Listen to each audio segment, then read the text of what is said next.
Sean, any injuries after updates with Reggie coming out of Thursday? Yeah, really, Cam Curl's making really good progress. Got a little bit of a bone bruise on that knee. Should be okay though. And then Neville Gallimore, he got a stinger to his neck. He was going to see a specialist today, so I have a little bit more information, but his status could be in doubt based on kind of what we hear from the doctors today. How would you characterize over the last couple of weeks some of the changes, not just in personnel on your defense, have gone, but also some of the schematic decisions that Chris and the coaching staff has made to become a little bit more aggressive? Yeah, I think they've done a good job. I think number one, we've earned the right to be able to do that. You get into some of the past situations. I thought that was reflected really after we got through the first two drives of the game against the Vikings. That was on display really throughout the course of the game against the Raiders. But I think what he and the coaches have done a great job of is saying, okay, here's these guys that we have. Here's the skill sets that they have. Let's figure out ways, to mesh and mold and to continue to figure out really what the identity of this defense is. And I think we're starting to find that. But it is a week-to-week thing. I think he's done a great job of being able to identify, all right, really I think it's really been for the last 3 weeks. There were some things that we can learn from against the Packers, but really, you look at, there's been some opportunities for things to be on display, and shoot, we've scored each of the last 3 games defensively with 2 touchdowns, one against the Packers, one against the Raiders, and then, getting to safety the other night. And then finally from me with Joe Noteboom, maybe a 2-part question, do you anticipate him coming back this week? I do. He's able to start practicing and do all those types of things. So with time, I'm hoping that he'll feel better and better. Exactly what that means in terms of where he'll fit in the lineup, if that is something that's a possibility, we'll see, Jordan. But I do expect him to be able to go and be a lot further along than he was when we started him a couple weeks ago. Yeah, and you alluded to my second part of my question. With the line having played the way that it did on the short week last week, and obviously Justin Dedich being in that left guard, is that something when you get like a little piece of something good that's working with continuity along the line, do you continue to try to roll with that, or is that a place where you'd rather have a more veteran player? No, I think it's important to identify really, what's best for the given week. I've been really pleased. I think he's done an excellent job each of the last 2 weeks, starting against the Raiders and the Vikings, 2 really formidable defenses. What a big deal it is to me, especially as it relates to those guys up front, to establish a rapport with one another. All right, how is he playing next to Alaric? How is he playing next to Bo? And then what does it look like given the availability of our other guys, the lack thereof practice for those players, or, if there is experience. So there are so many layers, but it is important. I do think that was a performance that our group can build on. And the more that guys play together, the more that, you have a chance to be able to establish the things that I think are key and critical for offensive lines in particular. And so we'll see where that goes from there. Thank you. You're welcome. Stu. Hey, Sean.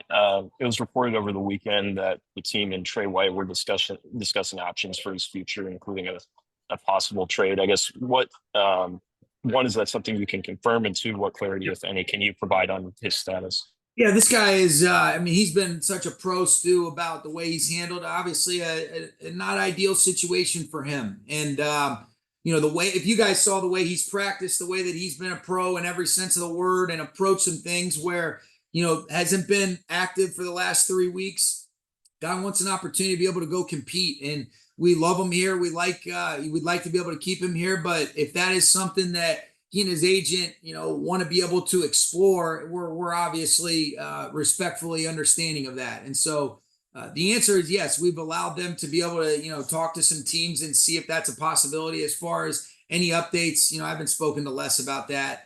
But that is, there is truth to that in terms of, that being a possibility for Trey.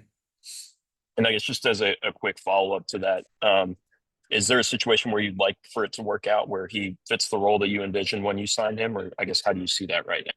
Yeah, here's the thing. The guy wants to be able to go compete, and I can understand that. And he's been a great player in this league. I can't say enough good things about just the way he's handled himself as a man, as a player, as a leader, as a mentor. And it just hasn't gone, as what I think any of us would have liked up to this point. And to his, in fairness to him, just like Jordan asked a couple weeks ago, he was playing a lot more snaps than we anticipated because of all the injuries that we had at that corner spot in particular. And then you're able to get some healthy bodies back. You're able to find a little bit more continuity, and we'll continue to go with that group that's been playing, unless, injuries or anything like that change it. And so with respect to Trey's situation, that is something that, we'll give him an opportunity to see if there's a better situation that he deems appropriate for himself. But we love him here. And if he ends up staying here, I'll certainly be happy about that. Appreciate the clarity. Thank you. You got it. Adam. Hey, Sean, is there any possibility of Steve or Jonah or John Johnson practicing this week? I don't know that we're at that point yet. But then again, when you guys asked me this about Puka last week, I was surprised. So I have not gotten a chance, just got the, medical updates as it relates to those guys that I mentioned, really with Cam Curl and with Neville Gallimore. But I will, usually tomorrow is kind of when we have our checkup on those guys that have been rehabbing. They're making good progress, but as far as this week, don't know if I anticipate their status changing. And obviously you guys will be the first to know on Wednesday if that does. You guys have faced two pretty complicated, dynamic defensive fronts the last couple of weeks. What do you think about the way Bo Limmer has handled those situations, identifying as center, and where do you think he's at 6 starts into the season? I think he's done some really good things. He's getting thrown there. There's a lot of different experiences, a lot of different things that he's had to navigate through. But I think especially when you look at Thursday night, Coach Flores does a great job of presenting a lot of conflict and a lot of same 11 bodies, but a lot of different defensive structures and guys in different spots. And so I thought he got us targeted for the most part, in a really good way as far as the run and the protection's concerned. Did a good job physically competing after the snap. And so he's getting better and better. I think he's getting more comfortable and confident with his rapport with Matthew and then those guys that he's playing next to. And so really since the bye, I have seen some improvement in terms of the overall communication, the command, and I think that's been reflected with the way that he's played and those guys around him have played. What did you think about how Omar Sykes looked in his first extended regular season action? I thought he did a nice job. He played in our base package, and you could see he was in the right spots, had a couple of those plays where he's arriving violently at the point of attack. Good recognition of some of the concepts that they were doing, whether that be run or play action, and I was pleased with Omar. Seems like Stetson Bennett has had a bunch of different small roles for this team, right? Like throwing to Cooper when he's doing pregame workouts or working with Puka after practice. How do you think he's approached just kind of those little things that are being asked of him to help the team? Yeah, I think it's a really cool story. You look at what Stetson's done over the last year and the commitment that he's made to being a pro, to studying, to learning about the game. I think you saw the improvements with the way that he played in the preseason. And then there's a selflessness about how he approaches things. No task is too small or too big for him to try to be able to help, move the needle forward, whether it be for his teammates or whatever's asked of him in that quarterback room. I know how much Dave Ragone loves working with him, how much extra time those guys put in post-practice, and then he's willing to be able to help and assist wherever needed. And in a lot of those instances, you're talking about those selfless types of jobs because Jimmy takes the majority of the other reps that Matthew's not taking. And I've been really pleased and proud of Stetson. Thanks, Sean. You're welcome. Gary. Hey, Sean, I know we've asked you quite a bit about Cooper and the trade deadline, and you've kind of made clear where you stand, but do you anticipate you guys being active at all at the trade deadline? And I guess in particular, following up on Adam's question about Omar, would inside linebacker be a spot that you guys would be looking to possibly improve? I think I think it's probably a little bit too early in terms of being actual buyers. I know there's been a lot of conversations about the possibility of us selling, but we haven't really gotten into too many of those discussions. I think that's always predicated on some of the dialogue that goes on behind the scenes between these teams, and obviously things heat up as you get closer and closer to that deadline. We're obviously a little bit thinner at that position, but I thought it was good to see Omar play the way that he did play. Jake Hummel played a handful of snaps as well, and then Roseboom had his role. And then we've got some other guys that have some versatility to be able to play in those locations, depending upon the, down and distance in specific situations. But I would never say that anything would be ruled out in terms of, the onboarding, but that's not something that we've really dove into conversation wise. But as you know, Gary, just even in years past, those things, can drastically or quickly change the closer that you get to that deadline being, a real thing. And what's this going to be like, or what has it been like already for you and Mike, and I guess Matthew, to be able to go into a week with the offense, save for some linemen that you're still, working in there, but with Puka and with Cooper and DeMarcus and Kyron, those pieces in place for the first time, I guess, since the opener. Yeah, and really, I mean, and it was a handful of plays until that really wasn't the case in the opener as well. And so it was good. Obviously, last week was a really unique week because you're hoping, the possibility of Puka being back. You knew Cooper was going to be back, but all right, what's the pitch count? I thought really Eric Yarber and Nate Shieldhouse did a great job of being able to rotate our receivers through and kind of have them have a rep count that was in alignment with what we had hoped. If I was the one doing it, it probably wouldn't have been reflected that way. Those guys did a great job. So it's good. I mean, I think we're in the really early parts of it. All right, what personnels do you want to utilize? We obviously utilized a lot of 12 personnel the other night against Minnesota. Once you really dive into the film with what Seattle presents, but it's great. I think the more playmakers that we have, the more dangerous that you can become. Those guys certainly brought a spark to our offense. And then I thought other guys, it was on display that they've gotten better in the midst of even playing more snaps. There's trust that's been earned. There's equity that's been earned as a result of whether it's, DeMarcus, and DeMarcus has been a guy that's kind of been a starter, but you get what I'm going with, and Tutu and Tyler Johnson. So we've been forced to develop a depth that I think will serve us well. And it's really good to be able to have Puka and Cooper back for what they bring in terms of the playmaking, the ownership, the understanding, and obviously the comfort level that they have established with Matthew. I'm just going to piggyback a quick question about Jordan Whittington, is what his availability might be like this week, and that on top of just what you would think of how the NFC West looks as you kind of go into a division game. Yeah, I mean, everybody's kind of in a very similar spot as of right now, and there still is so much football left to be played, so we've got to do a good job of continuing to build off some of the momentum that our players have earned, but it is a week-to-week league. I mean, you sit there and you watch yesterday, and there's always things that you're saying, man, I can't believe that. But yeah, you should believe it because that's what people love about the NFL. And so we have to improve. You hope that we're able to stay healthy, continue to build on some of the things that we've seen as a positive for this team. But at the same time, you got to understand that the work works. You got to be able to earn it.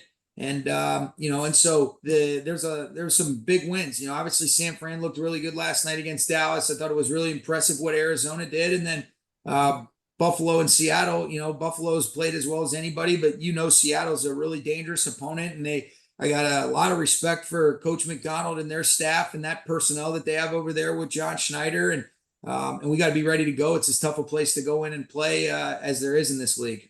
And Whittington, as far as Whittington, we'll see. The shoulder injury, I'm sure that he'll be feeling better and better. How does that restrict his availability to be the player that we know we've seen when he's been playing the way that he's accustomed to play? And what does that mean in terms of your 48?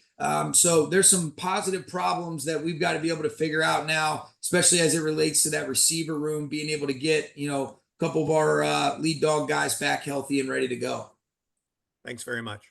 You're welcome. Sarah.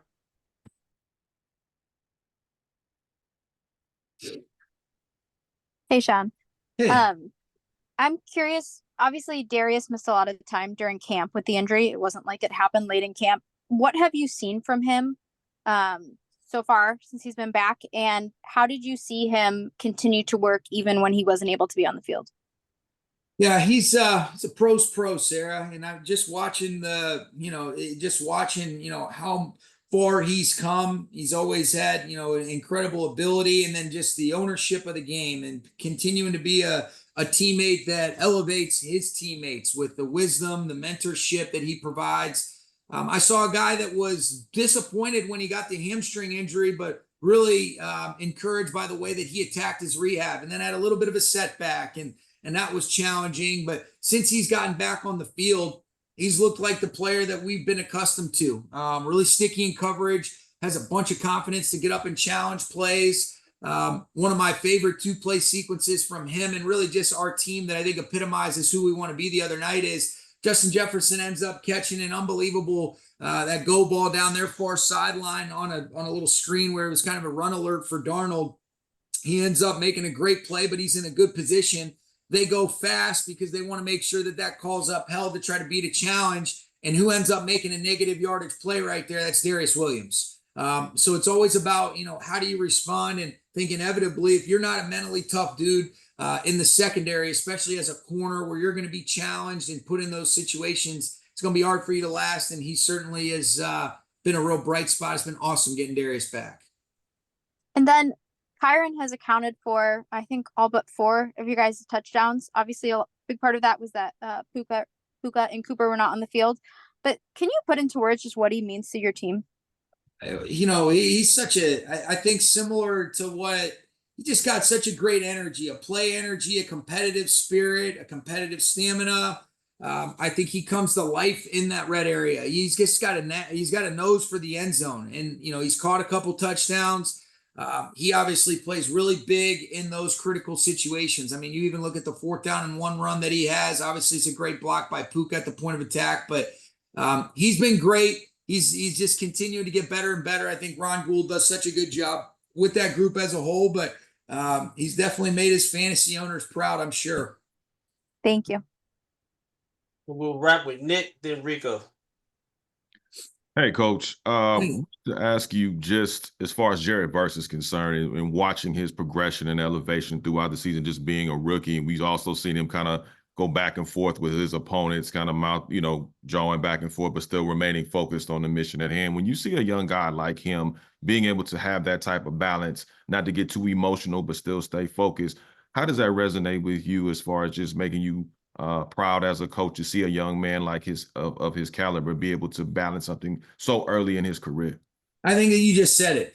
He has fun. He loves competing. He loves the challenges. There's a certain play style that he has, which is one of the things that we loved about him coming out of Florida State, and being able to have that controlled aggression, as Aaron Donald always used to say. And I think he is authentically himself. I think he's played his 2 best games as a Ram against the Raiders and against the Vikings. And what I mean by that is not necessarily what the stats will show. Obviously, he had some really good numbers against the Vikings, but just in terms of the production, his ability to make plays within the framework of, all right, where those play opportunities arise, being able to elevate his teammates. You see, and I'm sure you're alluding to, he's mic'd up, and he's a fun guy to listen to on that mic'd up, and he's having fun. He's excited for his teammates. He's bringing his teammates with him. And that was what we were hoping for. And I think, Joe Caniglio has done a great job putting his arm around him, and he's only going to get better and better, but we love what we've seen from Jared Verse. And also, too, for you, obviously being the head coach as long as you have been, first of all, congratulations on the wins. Thank you. When you look at, obviously, trying to remain balanced, meaning keeping one eye maybe on the standing, because the NFC West has been more unpredictable than LA weather. So when you look at that, and then you also have to still focus on your opponents that you have in front of you, how are you able to balance, especially with the younger guys, keeping them in focus and not getting too high or too low? Yeah, I think you just said it. I mean, the latter is the only thing that we can control, and that's who we play and how we go about our weekly rhythm and routine to try to be able to put ourselves in a position to continue to play good football. I think if there is one thing that's valuable is that there's a lot of guys that have been part of groups where everybody wants to write a narrative every single week. But if you just focus on the task at hand, just stay inside out, you give yourself a chance, as long as you take care of what you're supposed to stay relevant. There's a lot of football left. This is obviously, just like what Gary asked earlier, the NFC West is really tight right now, but there is still so much football left to be played. And all we can do is have a great week of preparation, going on the road at a really tough place to play in the division against a team that we, know a lot of their guys. They've got some new coaches. but they've got a lot of the same familiar faces that are great players that our players respect. And so it's going to be a great challenge. And that's really the only thing that we worry about. You watch the game as a fan and, if you said, oh, would you want certain things to happen? Sure. But none of it really is relevant if we don't take care of our business. And that's where we'll continue to focus, is with the task at hand. And it's my job and our job as coaches to try to help our players realize that's the truth as well. And I think they know that. Thanks a lot, Coach. Good luck. Thank you. Appreciate it, Nick. Rico. Yeah, hi, Coach. How are you? ¿Cómo estás? I'm good. How are you? Very, very well, thank you. Just two quick perspectives so far, Coach. Special teams, and then your assessment of the new kickoff rule. How do you now see it after the first third of the season? Yeah, so I think the first thing is I've been pleased with our special teams. I thought Thursday was a good bounce back, for our kicking operation, going 4 for 4 on the extra points. I think Ethan Evans has been a real bright spot. We don't like to punt. We would like to punt as little as possible, but when we've had to, especially in some of those short fields, he's done an outstanding job of pinning opponents deep. I think our protection has been pretty good. Our transition, I thought Xavier Smith and Charles Woods did a nice job as gunners the other day. And then obviously when we've had our return opportunities, which have been pretty limited as it relates to the kickoff return, but Xavier has a big one that ends up changing the trajectory of the game against the 49ers. And I think he's made really good decisions. So Chase and Coach Frost have done a nice job leading that group and want to continue to see us trend in the right direction. As far as the kickoff, I think we're still learning about it. There hasn't been, we've obviously been one of the teams that's kind of approached it where Ethan's been kicking touchbacks. So haven't really covered much. And then as it relates to the kickoff return, that's kind of dependent upon how your opponent wants to be able to approach it. And we've had a couple games where we returned it. And then obviously the one against Arizona in week 2, Blake Corum does a good job of really flipping the field. And that was the last time we got a return op. So I think we're continuing to learn about that as we go. And last question, Coach, on Blake, his progression as a rookie, you're seeming to actually getting him into more opportunities to be involved in the offense. Give us your assessment so far of him as a rookie and learning the program. Yeah, I've been really pleased with Blake. Obviously, the question was asked about Kyron. He's been incredibly productive for us. He's played the majority of the snaps, but I think it's really important to be able to have some depth behind that position. The workload, the toll that it takes on these players' bodies, especially playing the running back position, is something that we don't take lightly or for granted. And so I think Blake's gotten better and better. He's continuing to earn trust. Ron does such a great job. I mean, the amount of work and the consistent approach that Blake's taken is why you bet on this guy. He's going to be a real impact player for us for years to come. And I thought he's done a nice job, especially over the last couple of weeks, of maximizing the opportunities that he's had, even though they've maybe been a lot more limited than what you're seeing from Kyron. Muchas gracias, Coach. Thank you. You got it. Thanks, Coach. Okay. Thank you, guys.